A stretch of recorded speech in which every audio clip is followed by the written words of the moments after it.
He kaupapa I whakaarahia ke te kāwanatanga I tērā tau, hei whakamahana I ngā kāinga huri no I te motu. Engari, hiti noi ho te utu ki ngā whānau.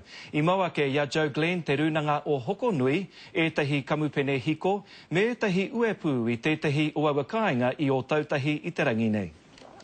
Ko te mea nui ke o te kaupapa hei tā te runanga o te Hokonui, ko whakapiri atu ētahi o ngā kamupene nunui kia rātau, ki te whakangungu me te whāngai atu ngā pūtea hei āwhina I ngā whānau o te waka a Māui, ki te whakamahana I o rātau kāinga. We had our insulation crews training underneath Wright House in Christchurch, and we thought that we'd do the papa kāinga in Te Muka, Kaiapoi and Tuahiwi.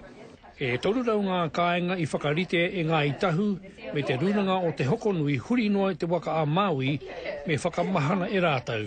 Ko tētahi o aua kāinga, ko tō Gina Davies kei Kaiapoi. No, there were no costs at all. We just couldn't believe our luck.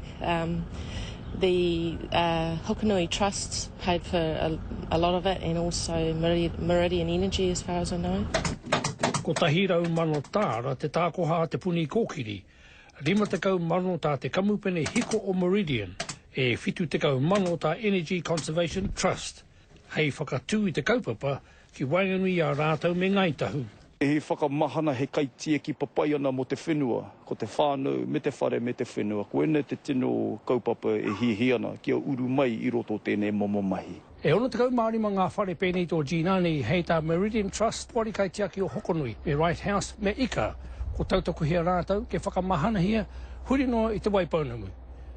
Ko tā rātau ki mai kia te karere, nuku atu I te toru rau mano tāra, ko whakapau hea rātau I tēnei wā, hei tautoko I te kaupapa nei. I believe this is funded to 60% of the total cost of the installation of the house, which is funded by ECA. E whitu mano ngā kāinga o roto ngā itahu, hei tā te pori o te Hokonui, kei te whakamahana tia e rātau, ina e nei, Joe Glenn, te karere.